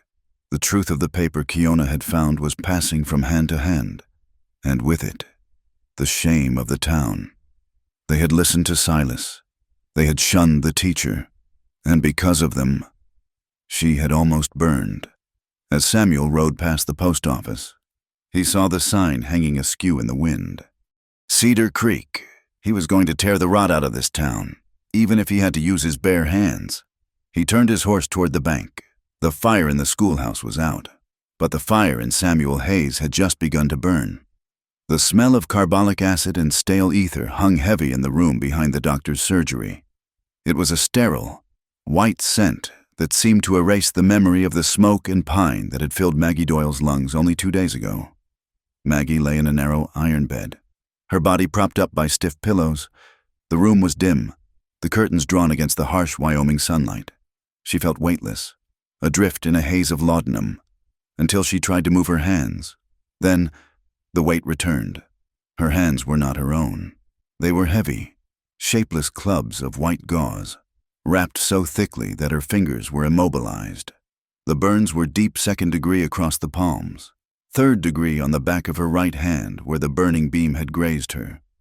The doctor, a balding man with kind eyes and hands that smelled of tobacco, stood at the foot of the bed. He was wiping his spectacles. "The pain will be considerable for another week, Miss Doyle," the doctor said gently. "I have had to debride the dead skin. The risk of infection is high, but the greater concern is the scarring." Maggie looked at him, her throat raw. She tried to speak, but her voice was a shattered whisper. "Will I use them?" she tried to ask, but the words caught in the dry rasp of her throat. The doctor seemed to understand the question in her eyes. He sighed, looking away at the wash basin. "The tendons were not severed, which is a miracle, but scar tissue, it tightens as it heals. It pulls. You may find that your fingers will not be as nimble as they were. Fine movement might be difficult." Maggie sank back against the pillows. A coldness that had nothing to do with the winter draft settled in her chest. Her hands were not just tools. They were her voice. They were the only way she could sing, the only way she could teach, the only way she could tell Emily that she was loved. If her hands were stiff, clawed things. How would she sign River? How would she sign Hope? How would she sign Safe without her hands? She was locked back into the silence that had claimed her years ago. She was just a mute woman with a raspy throat and nothing to offer. The door creaked open. Emily Hayes stood there. She looked smaller than usual, dressed in a clean pinafore, her hair brushed until it shone, but her eyes were red-rimmed shadows. She held a small rag doll in one arm. She walked to the side of the bed. She looked at Maggie's face, searching for the teacher who had been a warrior in the fire. Then she looked at the white bandages. Emily raised her hands. She moved them slowly, asking a question. Hurt Maggie stared at the ceiling. She wanted to reply. She wanted to sign yes, but "I am glad you are safe." She sent the command to her hands, but they lay on the quilt like dead things. She could not move her fingers. She could not make the shape. Emily waited. When Maggie didn't answer, Emily's face crumbled. She made the sign again, more frantically. "Teacher, talk to me." Maggie closed her eyes, tears leaking out to slide into her hairline. She literally couldn't speak to the child. Emily dropped her hands. The light went out of her eyes. She took a step back, clutching her doll. To her, this was a familiar rejection. Her mother had gone away into the ground and stopped speaking. Now, Maggie was here, but she had stopped speaking too. The silence had won. Emily turned and ran from the room. The sound of her small boots fading down the hallway was the loneliest sound Maggie had ever heard. An hour later, the door opened again. This time, the frame was filled by Samuel Hayes. He looked 10 years older than he had the week before. There was soot still ingrained in the creases of his neck, and his eyes were hollow with exhaustion. But there was a new steadiness in him, a grounding force that seemed to anchor the room. He walked to the chair beside the bed and sat down. The wood groaned under his weight. He held his Stetson in his lap, turning it round and round in his hands. "She thinks you left her," Samuel said softly. "Even though you are right here." Maggie turned her head to look at him. The misery in her eyes was absolute. She motioned to her bandaged hands, then to her throat, a gesture of helplessness. Samuel reached into his vest pocket. He pulled out a piece of crumpled paper. It was torn from a ledger, and on it, written in shaky, childish block letters, were 3 words: "Do not stop." "She wrote this for you," Samuel said. "She wanted me to give it to you." Maggie looked at the paper, fresh tears welling up. Samuel placed the paper on the nightstand. He took a deep breath. He leaned forward, his elbows on his knees, bringing his face level with hers. "I watched you," Samuel said, "for months, through the window. I watched how you moved your fingers. I didn't think I was learning. I thought I was just admiring." He lifted his own hands. They were massive, calloused, scarred from barbed wire and rope. They were hands made for breaking horses and building fences, Slowly, with great concentration. Samuel held up his right hand. He folded his ring and pinky finger down. He extended his thumb and index finger. He looked at Maggie for approval. It was the letter L. Then he made an O, then a V, then an E. Love. He didn't stop there. He moved his hands to his chest. He tapped his heart twice. Then he pointed to Maggie. You. Heart. Strong. It was clumsy. His fingers were stiff, and he moved with the hesitation of a man speaking a foreign tongue. But the meaning was clear. Maggie stared at him, her breath catching in a sob. I will be your hands, Samuel whispered, until yours come back. And if they don't come back, well, then I have 2 hands, and Emily has 2. That is 4 hands speaking for you. He reached out and gently laid his rough hand over her bandaged forearm. We are a team now. Maggie, you don't get to quit. That is the rule of the West. You get thrown, you get back on, you get burned, you heal.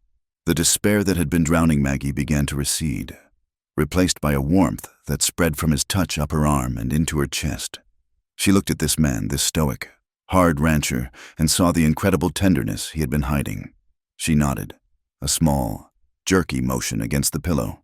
That evening, the doctor allowed Samuel to stay to help change the dressing on the surface burns. I have something better than your iodine, Samuel told the doctor. He produced a small clay pot. Kiona brought it. It is a poultice, comfrey, sage, and bear grease. The doctor looked skeptical, but he knew better than to argue with Samuel Hayes when he had that set to his jaw. Very well, but be gentle. The room was quiet, lit only by the golden glow of the kerosene lamp. Samuel sat on the edge of the bed. He unwrapped the gauze with agonizing slowness, wincing every time Maggie drew a sharp breath. When her hands were exposed, they were angry red and blistered. Samuel didn't look away in disgust. He looked at them with reverence. These were the hands that had saved his daughter's life. He dipped his fingers into the green, pungent salve. It smelled of the earth, of wild places and deep roots. This will cool it, he murmured. He began to apply the salve. His touch was feather-light. The contrast was stark, his large, dark, weather-beaten fingers moving over her raw, pale skin. It was an intimacy so profound it made the air in the room thick. Maggie watched his face as he worked. His brow was furrowed in concentration, his lips slightly parted. She felt a thrumming in her blood that dulled the pain of the burns. Kiona says this helps the skin remember how to stretch, Samuel said quietly, not looking up. He says the land heals after a fire, and the grass comes back greener. He says you are like the grass. Maggie looked at her hands, glistening with the salve. She moved her index finger a fraction of an inch. It hurt, but it moved. Samuel looked up, catching the movement. Their eyes met. You saved her, Samuel said, his voice thick. When I ran into that fire, and I saw you covering her, I knew— Knew what? Maggie mouthed the words, no sound coming out. That I had been wrong about everything, Samuel answered. About strength, about silence, about you. He didn't kiss her. It wasn't the time, but he took a clean cloth and began to wrap her hand again. Every loop of the bandage felt like a vow. While the healing began in the quiet of the clinic, the reckoning was taking place in the noise of the town. The next morning was market day. The street was busy with wagons and people stocking up before the deep winter set in. But the atmosphere was brittle. The charred skeleton of the schoolhouse stood at the edge of town like an accusing finger. Kiona Redhawk rode into town. He did not ride in the shadows this time. He rode down the center of Main Street on his paint horse, sitting tall and proud. He stopped in front of the sheriff's office, where a crowd had gathered. They were muttering, looking at the jail cells where the rustlers were being held. Kiona dismounted. He held a sheaf of papers in his hand, the documents he had taken from the rustlers, and a ledger he had tracked down from the supply store where the kerosene was bought. People of Cedar Creek, Kiona's voice rang out. He didn't shout, but his voice carried the resonance of the open plains. The crowd quieted. They looked at the Indian scout with a mixture of fear and curiosity. "You look at the ashes of your school," Kiona said, "and you look for someone to blame. You whispered that the teacher was a witch. You whispered that my people were bringing bad medicine." He threw the papers onto the wooden boardwalk. They scattered in the wind receipts, notes, the bank draft. "These are not spirits," Kiona said. "This is ink. This is money. This is a white man's greed." Silas Crow stepped out of the bank. He was dressed immaculately, as always, but his face was tight. "That is enough," Silas barked. "Sheriff, arrest this man for disturbing the peace. He is lying to incite a riot." The sheriff stepped out, chewing on a toothpick. He looked at Silas, then at Kiona. He didn't move for his gun. "He ain't lying. Silas," the sheriff said slowly. "We got a confession from the man with the scar. He sang like a bird this morning.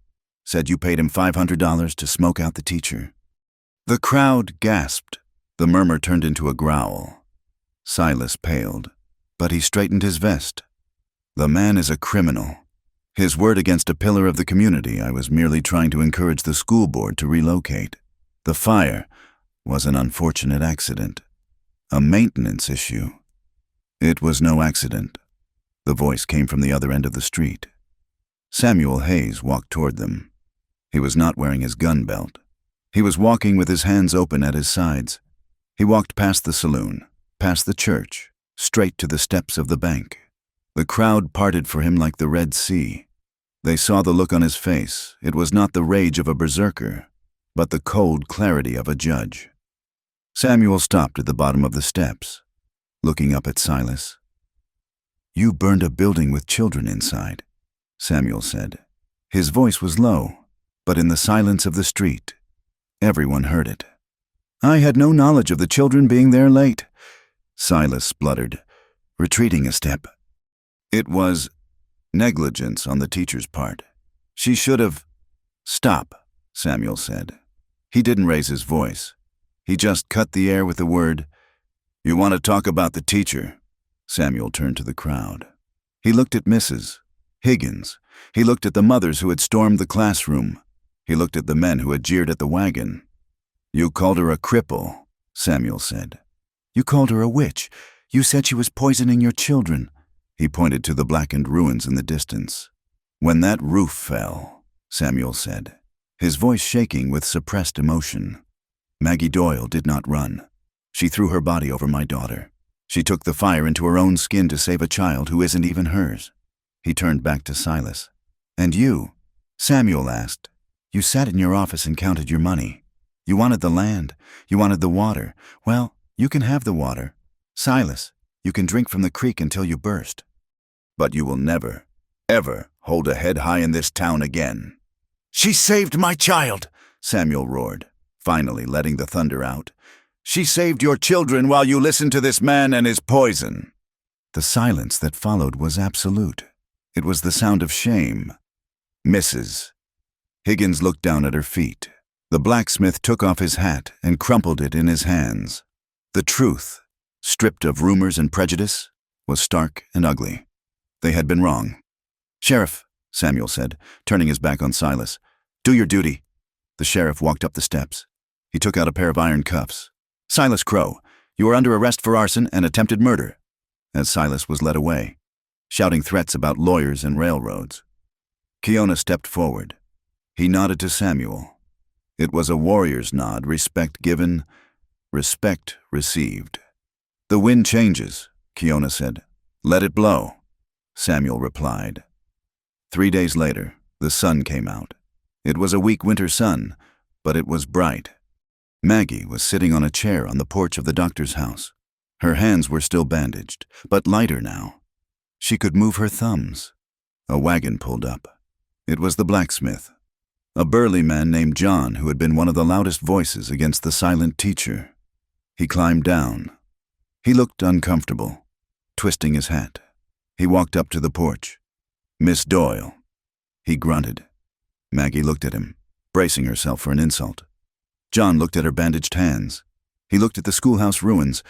He took a deep breath, slowly, his face turning beet red. The blacksmith raised his large, dirty hands. He made a fist, thumb over fingers. He placed it over his heart. Then he moved it in a circular motion. Sorry. It was the sign Thomas had taught the class. The blacksmith had learned it from his son. Maggie's eyes widened. John cleared his throat.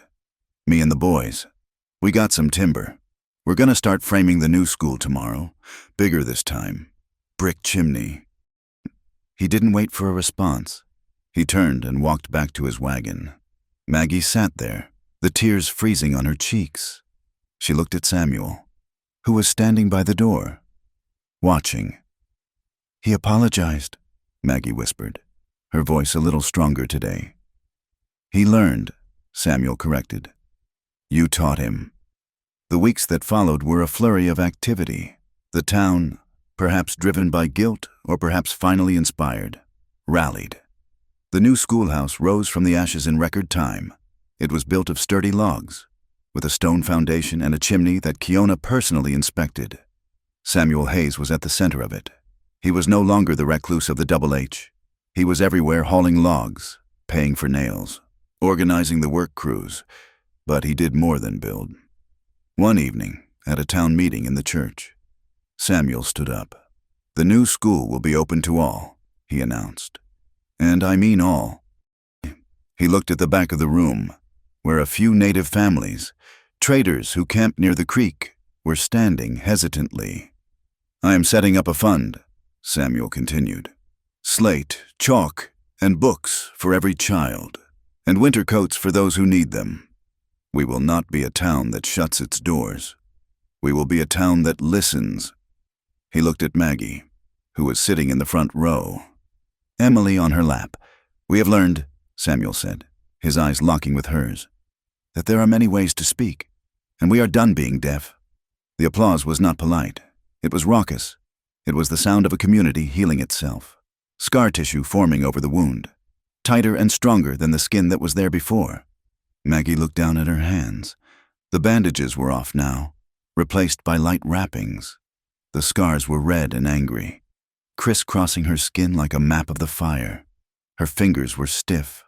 She might never play the piano, or sew fine lace. But she looked at Emily, who was signing happy with both hands flying.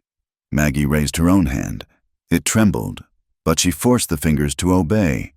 She made the sign. Happy. It wasn't perfect. It was a little crooked, but it was hers.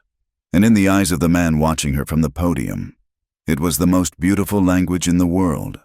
The winter broke apart, not with a whimper, but with a sudden, glorious surrender. One week the drifts were piled high against the log walls of the cabins in Cedar Creek. And the next, the warm Chinook winds came screaming down from the Rockies, turning the snow into rushing water that fed the thirsty earth. By the time May arrived in the year 1882, the valley had transformed. The sagebrush was no longer a skeletal gray, but a vibrant, dusty green. Wildflowers, Indian paintbrush, bluebells, and larkspur erupted along the banks of the creek, hanging like bunting along the main street. The town itself wore a new face. The charred scar where the old schoolhouse had stood was gone. In its place rose a structure of honey-colored pine, sturdy and proud, with wide windows that caught the morning sun. A brick chimney, built by the repentant blacksmith and his sons, stood straight and true against the sky. Inside that schoolhouse, Maggie Doyle stood at her desk. She was different now. The shy, terrified bird who had stepped off the stagecoach months ago was gone. In her place was a woman who stood with her shoulders back. She wore no gloves to hide her hands. Her hands were marked, shiny. Pink ridges of scar tissue crossed the back of her right hand and webbed between her thumb and forefinger. They were not the smooth, porcelain hands of a city lady. They were the hands of a survivor. They were stiff in the mornings, requiring warm water and the sage salve to loosen. But they were strong. She raised them now, leading the class. In the spring, she signed. Her fingers burst upward like a growing plant. 20 pairs of small hands mimicked her. Among them were the hands of Thomas, the hands of the blacksmith's son, and the hands of 3 Arapaho children who had joined the school that term, their tuition paid quietly by the Hayes estate. And in the front row, Acting as the conductor of this silent orchestra was Emily Hayes. Emily had grown over the winter. She was taller, her blonde braids thicker, but the biggest change was in her eyes. The fear was gone. She was no longer the broken child of Cedar Creek. She was the bridge. Whenever a new student struggled to understand a sign, Emily was there, gently guiding their fingers. When the grocer couldn't understand what a customer wanted, he would often call for Emily if she was passing by. She would watch the customers' gestures, read their lips with an uncanny accuracy, and sign the meaning to those who knew, or pantomime it for those who didn't. She had found her place not by gaining her hearing, but by teaching the town to see. The justice that came to Cedar Creek was as cleansing as the spring wind. It happened on a Tuesday, when the mud was still thick on the road. A heavy wagon with iron bars sat in front of the sheriff's office. Silas Crow was led out in handcuffs. He did not look like the master of the valley anymore. His silk suit was stained, his face unshaven. He held his head high, trying to maintain an air of superiority, but the townspeople watching him felt no fear. Maggie stood on the boardwalk, wrapped in her shawl. Samuel stood beside her, his hand resting lightly on the small of her back, a claim and a comfort. Silas stopped when he saw them. He sneered, opening his mouth to speak, perhaps to launch one final venomous rumor. But Samuel simply looked at him. It was a look of utter indifference. Samuel did not hate Silas anymore. He had moved past him. Silas was just a man who had bet against the wrong things, against love, against truth, and against the strength of a quiet woman. The sheriff shoved Silas toward the wagon. "Move along, Crow. The circuit judge in Laramie is waiting." The wagon rolled out of town, its wheels churning the mud. There was no cheering, just a collective exhale. The shadow that had hung over the valley, the shadow of greed and manipulation, lifted with the creak of those wheels. The bank would be reorganized. The railroad would still come, eventually, but it would come on the town's terms, not Silas Crow's. Later that afternoon, Maggie and Samuel rode out to the ridge overlooking the creek. The water was high and fast, brown with snowmelt, waiting for them. Still as a statue on his paint horse was Keona Red Hawk. He did not dismount. His saddlebags were packed full. His rifle was scabbarded, but his eyes were sharp, scanning the horizon. "You are leaving," Samuel said. It wasn't a question. Keona nodded. "The elk moved north. The grass is green in the Powder River country, and the town—" He looked toward the clustered roofs of Cedar Creek. "The town is too loud for me, even when it tries to be good." Maggie stepped forward. She raised her scarred hands. "Thank you," she signed. "You gave me courage." Keona looked at her hands. A faint smile touched his lips. "You had the courage, Maggie Doyle. You just needed the wind to blow the dust off it." He reached into his saddlebag and pulled out a small object. He tossed it gently to Maggie. She caught it. It was a strip of soft buckskin, intricately beaded with white and blue stones. The pattern looked like a spiraling gust of wind, or perhaps a listening ear. "For the girl," Keona said. "So she remembers that the wind speaks to those who listen." He turned his gaze to Samuel. The two men locked eyes. There was no handshake, no slap on the back. Those were the ways of men who needed to prove their friendship. Between the rancher and the scout, the understanding ran deeper than that. They had fought a fire together. They had saved a life together. "Watch the fences, Hayes," Keona said. "Watch the sky, Red Hawk." Samuel replied. Keona turned his horse. He kicked his heels, and the animal surged forward. He did not look back. He rode along the ridge, a silhouette against the vast, open blue of the Wyoming sky, shrinking until he was just a part of the landscape, as wild and free as the wind itself. Maggie watched him go, clutching the beaded leather. She felt a pang of loss, but also a sense of rightness. Keona was not a man to be kept. He was a force of nature, and nature had to move. The spring festival was the event that marked the true end of the dark winter. The town council had voted to hold a celebration in the square, ostensibly to celebrate the new school, but in truth, to celebrate the healing of the community. Long tables were set up under the giant cottonwood trees. Fiddles whined and sang. The smell of roasted beef and apple pie filled the air. Everyone was there. The blacksmith, the grocer, the mothers who had once stormed the classroom. They were all gathered, laughing, eating, and watching the children play tag in the grass. Samuel Hayes stood near the punch bowl, watching Maggie. She was wearing a new dress, a deep blue calico that matched her eyes. She was laughing at something the doctor was saying. She looked radiant. The lines of pain and worry that had defined her face for months had smoothed out. Samuel adjusted his collar. He felt more nervous now than he had when he ran into the burning building. He had faced stampedes, blizzards, and rustlers. But this was terrifying. He walked over to the bandstand. He signaled for the music to stop. The fiddlers lowered their bows. The chatter of the crowd died down. Samuel Hayes, the richest and once the most reclusive man in the county, was standing on a crate, looking out at them. "Friends," Samuel began. His voice was steady, projecting without shouting. "Neighbors." He looked down at Maggie. She was watching him, her head tilted, a question in her eyes. Emily stood beside her, holding her hand. "We have had a hard year," Samuel said.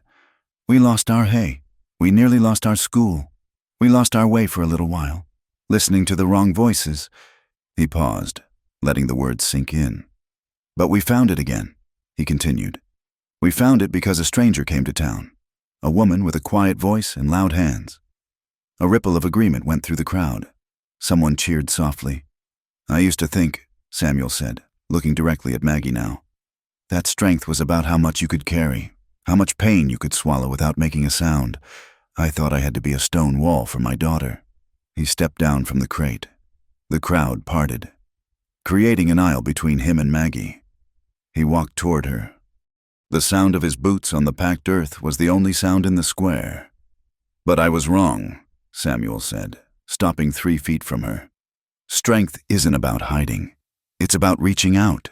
It's about speaking the truth, even when your voice is broken, especially when your voice is broken." Maggie's heart was hammering against her ribs. She saw the raw vulnerability in his eyes. Samuel took a deep breath. He didn't drop to one knee. That was a gesture for storybooks. Instead, he stood tall, meeting her gaze as an equal. He raised his hands. The crowd held its breath. They all knew what this meant. They had all been learning.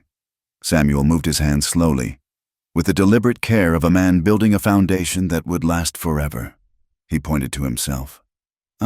He crossed his arms over his chest, fists closed. "Love." He pointed to her. "You." Maggie let out a small, choked sound, her hands flying to her mouth. Samuel wasn't finished. He made the sign for marry. He clasped his hands together, right over left, a symbol of unity, of two becoming one. Then he pointed to her again. "Marry me?" It was silent. It was public. It was a declaration that he was not ashamed of her language, of her difference, or of their love. He was speaking her tongue in front of God and the whole town of Cedar Creek. Maggie lowered her hands from her mouth. Tears streamed down her face, shining like diamonds in the spring sun. She didn't need to think. She didn't need to hesitate. She raised her scarred hands. They trembled, but the movement was strong. She made a fist and moved it up and down, like a head nodding. "Yes," she repeated it, bigger this time. "Yes," for a second. The town was silent. And then it exploded. It wasn't a polite golf clap. It was a roar. Hats were thrown into the air. The blacksmith let out a whoop that scared the horses. The women wiped their eyes with their aprons. Emily let out a squeal of pure joy. She didn't hear the roar of the crowd, but she felt the vibration of it in the ground. She saw her father step forward and wrap Maggie in his arms, lifting her off the ground as if she weighed nothing. She saw them kiss a real, deep kiss that sealed the promise. Emily ran forward and wrapped her arms around Samuel's legs. He reached down and scooped her up, sandwiching Maggie between them. The 3 of them stood there, encased in the love of the town that had once rejected them. They were no longer the rich rancher, the mute teacher, and the deaf girl. They were a family. The celebration lasted long into the night. But the real work began the next day. Maggie did not stop teaching. In fact, her classroom expanded. Every Tuesday and Thursday evening, the schoolhouse lamps were lit. The benches were not filled with children, but with adults. There was the sheriff, learning to sign stop and help so he could communicate with everyone in his jurisdiction. There was Mrs. Gable, learning to sign tea and bread. There was the blacksmith, his giant fingers fumbling to make delicate shapes, learning to say friend. Maggie stood at the front, her scarred hands moving with grace. Emily was her assistant, walking the rows, correcting a finger position here, encouraging a shy learner there. The language of the hands became the second language of Cedar Creek. It became a badge of honor. To sign was to belong. It was a way of saying, we take the time to understand. Samuel would sit in the back row, his long legs stretched out, watching them.